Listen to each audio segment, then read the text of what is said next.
Good day, everyone. Welcome to Van Chicagoland Stories, the podcast. I'm your host, Pete Costanis. This is episode 140, season 6. Today's date is June 14th, 2022.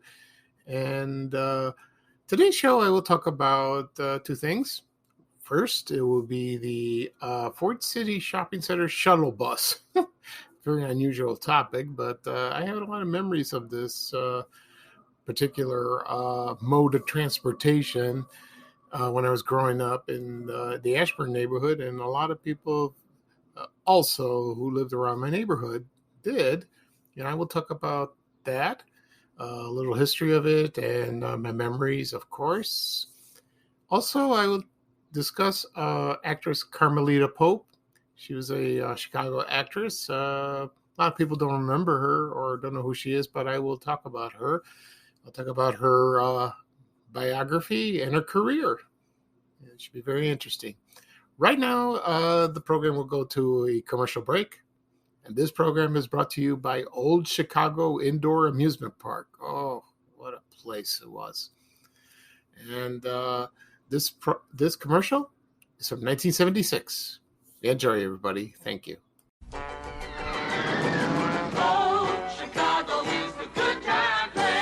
The Chicago Loop, the scariest ride around.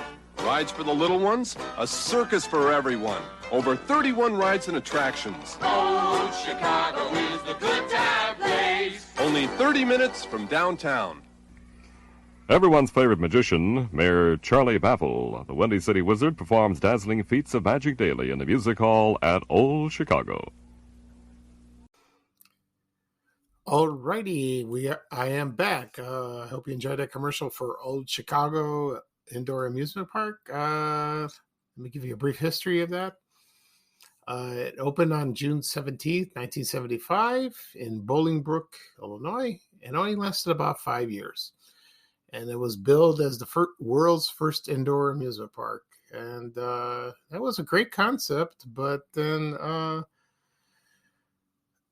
while it was operating, then Six Flags Great America, or it was called Marriott's Great America at the time, and then that they were competing, and they didn't have they had stores in Old Chicago, but not like big anchor stores like Marshall Field's, J.C. Penney's, Carson's. No, they just had regular stores, and then they continued to lost money, and then they closed. They closed in 1980, and now it's an. I don't know what's there now.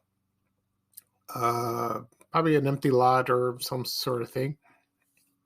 I will do a podcast episode about this because I find this very intriguing, and there's a lot of interest in most people that they went there. I never went there at all, so it should be fun. It should be fun. So just stay tuned. Maybe I'll do a podcast episode very soon on Old Chicago. Okay. At the beginning of the program, I said I will talk about my memories of the Ford City Shopping Center shuttle bus and actress Carmelita Pope. Today's a very hot day today. It's going to reach almost 100 also tomorrow as well. So please stay inside and be cool. If you have to go out, be cautious, be very careful. I would only go out if I have to, but I get very weak the moment I step outside because I hate humidity. I just start to pass out. It's horrible. Okay. So I will talk about first Carmelita Pope. We'll do that. And she was an actress. She was born April 15th, 1924. And she was born in Chicago. And let's see, full name is Carmelita Sylvia Pope. And she grew up in several Chicago neighborhoods, like West Garfield Park, Little Italy. And she also had, her parents had some property. It's at unincorporated Prairie View community in Southern Lake County, like around Lake Zurich. And then at an early age, she started taking drama, dance lessons, singing lessons, and she was part of the Lake Zurich Playhouse Summer Theater. And she met Jocelyn Brando, and her brother was Marlon Brando. They lived in, I think, in Libertyville at the time. I think they were raised in Omaha, and then they moved there. I don't know the whole story, but that's where they met. And there's photos on the internet of Carmelita with Marlon Brando, very young, very handsome, and they dated as teenagers. Isn't that interesting? And so let's see. Then Carmelita Pope graduated from Providence High School. Then she went to college for a while, and then she had studied for a semester at the Goodman School of Drama, and that's almost her career took off. And then she played the lead role in a movie called Citizen Saint, and her role was the Mother Cabrini. I've never seen this movie, but this sounds interesting. Okay, and then let's see here, and then she started do radio work on WGM. There was a program called Chicago Theater on the Air. Then she had roles on television in the early days, and one was there was one program she appeared, They Stand Accused. Maybe people remember that. And on WNBQ, which is WMEQ, there was a program called Magic Slate, and she also appeared in education films made by Encyclopedia Britannica, the encyclopedia company. And she was raising her children at the time, and then on Channel 2 and WBN, there was an interview show called Guest Star, and she interviewed people and hosted a program called Baby of the Week on WGN. Oh, I've heard of that. And she did a lot of commercials. So when you were watching TV in the early days, you would see her, practically probably every channel, probably all day. She was ubiquitous, if that's the right word. And there was a game show in the early days of WGN and Channel 9 called Down You Go. And she was a panelist on the show. There's pictures of that. It's like she was like, "What's my line?" in a way. And I've never seen the show. I hope there's a video. I don't know if there's video of that, but there's pictures of it. Also, she did local theater in Chicago, and also did a lot of commercials. That, of course, performed on stage, and it's estimated she did about 2,000 TV commercials in her entire life. And started from, and in the 1960s and 70s, her famous commercial, well, she was best known, was for Pam cooking spray. The product is still there. Her tagline was, "When you pick up a pan, spray it with Pam." So here's the commercial from, let's see, 1974, featuring Carmelita Pope for Pam's cooking spray. If once I play it, you probably remember it or recognize it. So here we go. Hi, I'm Carmelita Pope. Do you know how many different sticky cooking problems you can solve with Pam? Spray this pure vegetable coating before cooking, and meatloafs won't stick. Gelatin molds slip out easier. Hash browns scoop up. Chops won't stick. And with Pam, you can practically rinse pans clean. This booklet under the cap shows you dozens of other ways Pam stops food from sticking. Use Pam and eliminate sticky cooking problems. Alrighty, everyone, I am back. I hope you enjoyed that commercial with Carmelita Pope, hawking Pam cooking spray.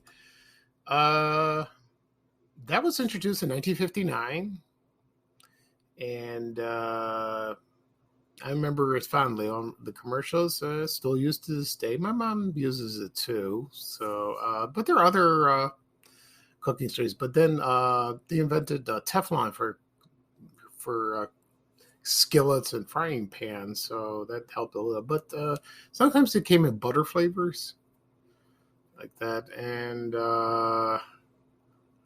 so yeah, so it's still a good product. It really is. Okay, back to Carmelita Pope. So she did those commercials.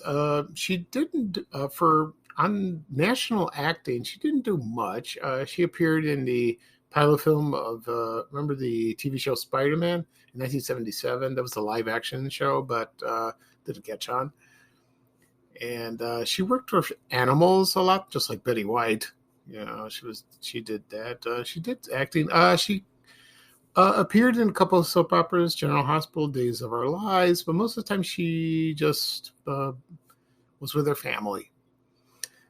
And so then she passed away on April 3rd, 2019. I think she was, how old was she? 90 something. Yeah, she was 94. Yeah, 94. She lived a long, long life. You know, she didn't live in Chicago much. You know, she moved to Boise, Idaho, and then LA, and but she had a house here in Highland Park. So you know, she never forgot her Chicago roots, not at all. So what a wonderful lady, talented, very pretty. You know, it's too bad. But she's largely forgotten today, so that's a shame. But she made a mark in early television in Chicago. Bless her indeed. Okay. Next up, I will talk about the Fort City Shopping Center shuttle bus. Whew, that's a tongue twister. You're probably asking, why am I talking about a bus? You know, believe me, this bus was special to me.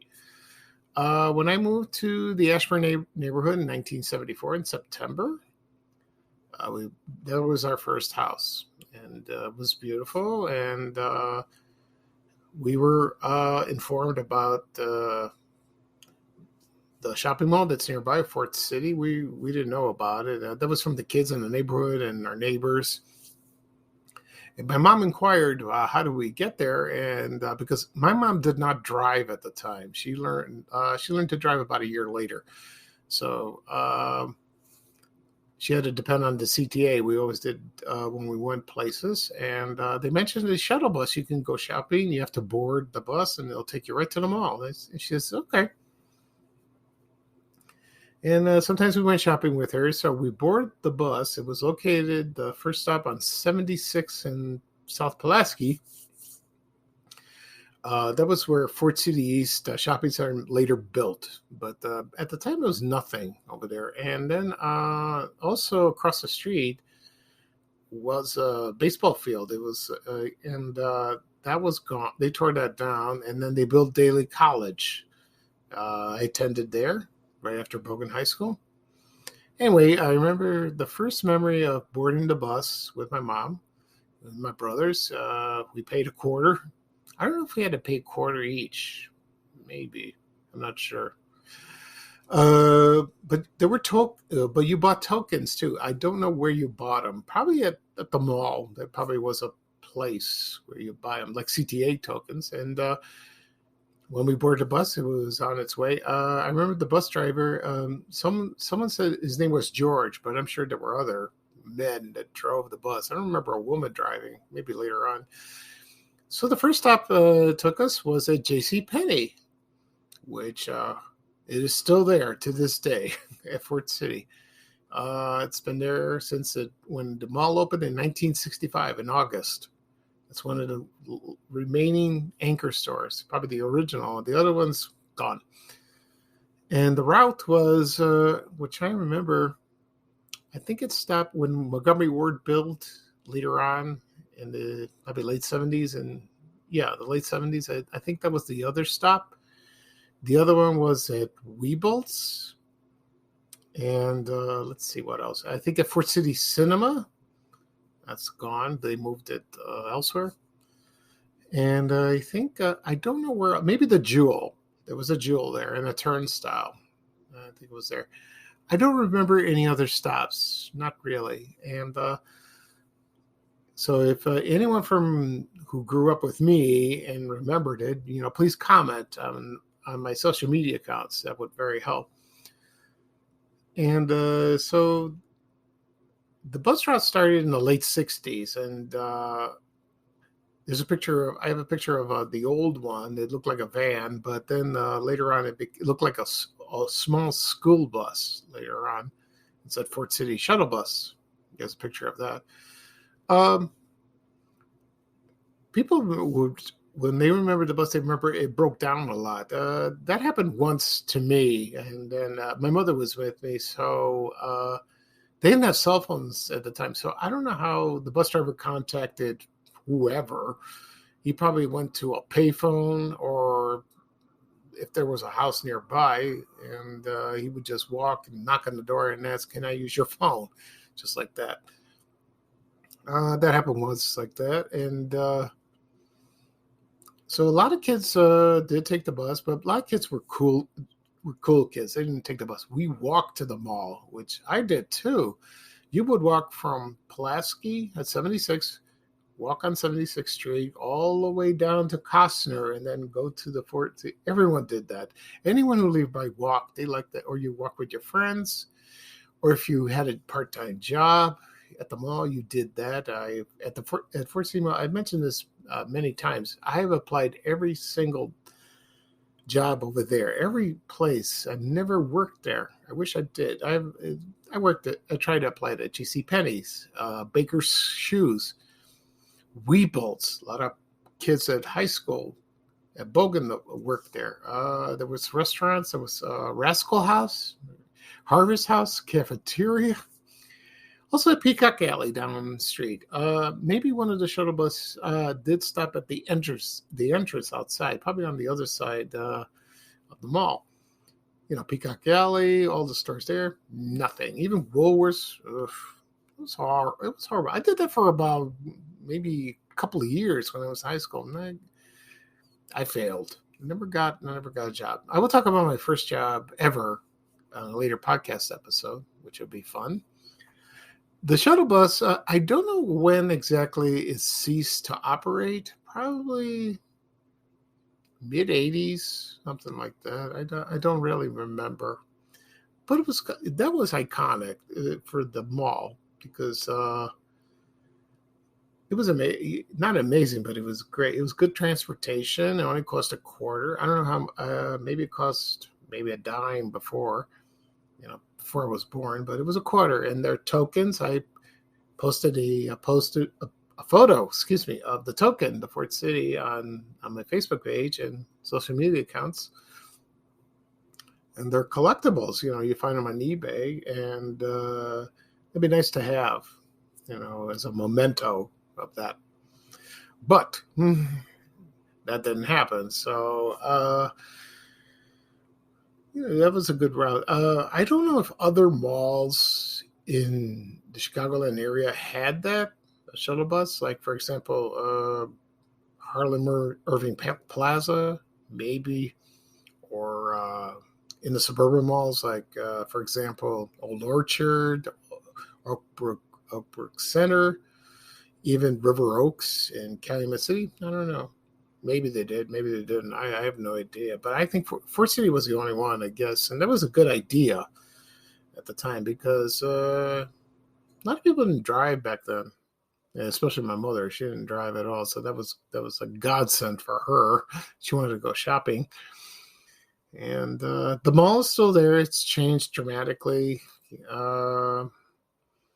It's not like what it used to be. It was a cool place to hang out when you were a teenager. I certainly did. You would go to to Wizard Games down at Peacock Alley, play video games, or go to Orange Julius, get something to drink, or go to the theater at Fort City Cinema. Saw a lot of movies. I saw Jaws, Rocky, The Bad News Bears. The second movie is a funny story about that.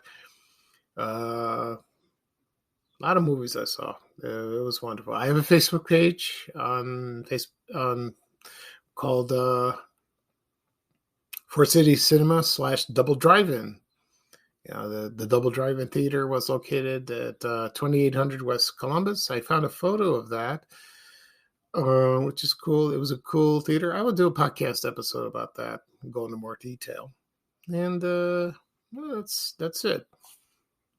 So that'll be all for today. For this episode, I discuss about Carmelita Pope, a Chicago actress, and also my memories of the Ford City Shopping Center shuttle bus. Like that. One thing I want to mention before I go, some people, when I posted something, sometimes I always do, when you find a photo and there's the information, sometimes there's discrepancies, or someone will say, no, that's not right. It's not the right year. It's not the right photo. But, when I get the information, that's what I see, that's not my doing. I just go with what it says, but if they want to change it or like that they want to dispute, fine. It's no big deal. I just let it roll off the back of my back like that. Okay. So this is Pico Steins, your host of Vanishing Chicagoland Stories, the podcast. Thank you for joining me. I will do another podcast episode probably this weekend. It'll be cooler then. Please subscribe to my podcasts on any available podcast apps like Apple Podcasts, Google Podcasts, Stitcher, Breaker, also on Amazon Music. Also have a YouTube channel, Vanishing Chicagoland Stories. You could listen while I upload this and publish. You can listen as well. Also on my social media accounts, Facebook, Twitter. And let's see what else. Also, listen to my other podcast, TV Oblivion. I just started a couple of weeks ago. I've done 5 episodes. I will probably do one this weekend. Not right now. It's too much work. Okay. So thank you again for joining me. Bye-bye for now for me. And here's Ray Rayner with a little traveling music saying bye-bye for now. Take care, everybody. So long. We have to go. Bye, bye, bye.